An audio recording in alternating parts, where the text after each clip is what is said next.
विज्ञापन युग। मेरे पड़ोसियों की मुझ पर ऐसी कृपा है कि रात को सोने तक और सुबह उठने के साथ ही मुझे गजलें, भजन और गीत और उनके साथ साथ चाय, तेल और सिर दर्द आदि के विज्ञापन सुनने पड़ते हैं। अब तो मुझे ये विज्ञापन सुनने की ऐसी आदत हो गई है कि अन्यत्र कहीं भी मैं गालिब की गजल या सूरदास का भजन अथवा कोई अच्छा सा गीत सुनता हूँ तो मेरे दिमाग में अपने आप ये शब्द गूंजने लगते हैं। क्या आपके सिर में दर्द रहता है? सिर दर्द से छुटकारा पाइए कि एक गोली लीजिए, सिर दर्द गायब। परिणाम यह है कि अब मेरे लिए कोई गजल गजल नहीं रही, कोई गीत गीत नहीं रहा, सब किसी न किसी चीज का विज्ञापन बन गए हैं। ये गीत और विज्ञापन दिन भर मेरा पीछा करते हैं। पहले बहुत मीठे गले से रहना नहीं देश वीराना है की लय और उसके तुरंत बाद क्या आपके शरीर में खुजली होती है? खुजली का नाश करने के लिए एक ही रामबाण औषधि है। कर ले भगत कबीर क्या करते हैं? खुजली कंपनी उनकी जिस रचना पर चाहे अपनी मोहर चस्पा कर सकती है और बात गीतों गजलों तक ही सीमित नहीं है। मुझे लगता है कि मेरे चारों ओर हर चीज का एक नया मूल्य उभर रहा है जो उसके आज तक के मूल्य से सर्वथा भिन्न है और जो उसके रूप को मेरे लिए बिल्कुल बदल रहा है। कोई चीज ऐसी नहीं जो किसी न किसी रूप में किसी न किसी चीज का विज्ञापन ना हो। अजंता के चित्र और एलोरा की मूर्तियां कभी अछूती कला का उदाहरण रही होंगी, परंतु आज उस कला को एक नई सार्थकता प्राप्त हो गई है। उन मूर्तियों का केश सौंदर्य आज मुझे तेल की एक शीशी की याद दिलाता है। उनकी आंखें एक फार्मेसी का विज्ञापन प्रतीत होती हैं और उनका समूचा कलेवर एक पेट्रोल कंपनी की कलाभिरुचि को प्रमाणित करता है। जिन हाथों ने उन कलाकृतियों का निर्माण किया था, वे हाथ भी आज एक बिस्कुट कंपनी की विकास योजना के विज्ञापन के रूप में सार्थक हो रहे हैं।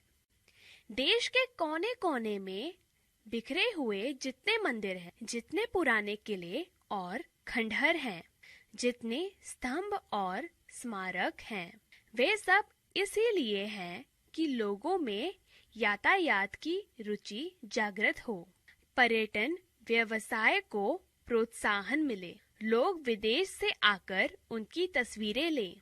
मीनाक्षी और रामेश्वरम के शिखर और खजुराहो के कक्ष इस दृष्टि से भी उपयोगी हैं कि वे एक विशेष ब्रांड के सीमेंट की मजबूती को व्यक्त करने के प्रतीक बन सकें। कश्मीर की सारी पावर्त्य सुषमा, वहाँ की नव युवतियों का भाव सौंदर्य और वहाँ के कारीगरों की दिन रात की मेहनत, ये सब इस बात को विज्ञापित करने के लिए है कि सफेद रंग का वह शहद जो बंद डिब्बों में मिलता है सबसे अच्छा शहद है। जीवन की क्षणभंगुरता का सबसे अधिक फायदा बीमा कंपनियों को होता है। प्रशांत महासागर में अणुबम हमें इस बात की चेतावनी देने के लिए गिराए जाते हैं कि जब तक हम अपने लिए जीवन बीमे की पॉलिसी न ले लें, तब तक हमारे बच्चों का भविष्य सुरक्षित नहीं है।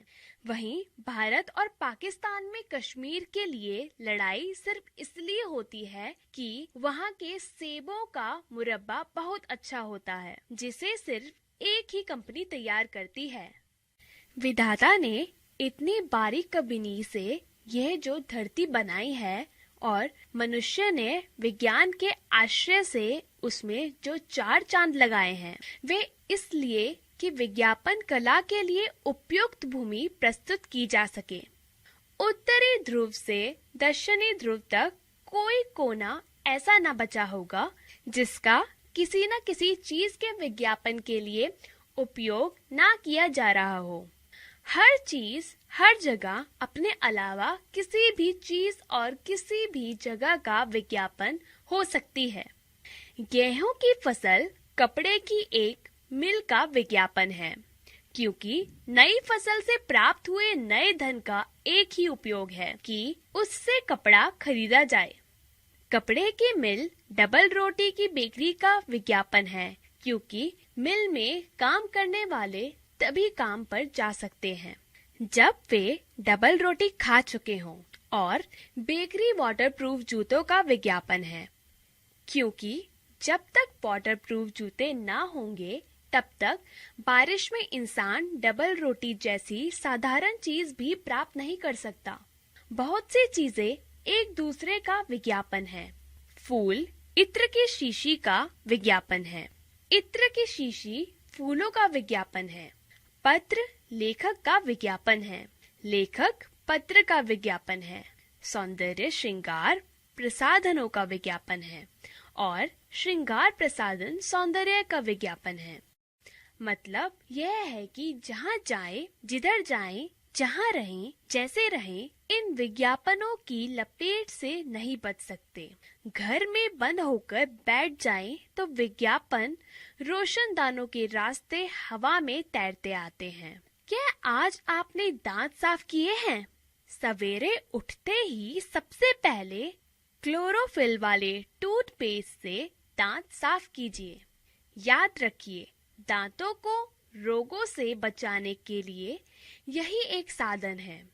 घर से निकले तो हर दोराहे, चौराहे और सड़क किनारे लगे खंभों पर विज्ञापन, खतरे से सावधान, धोखे से बचिए।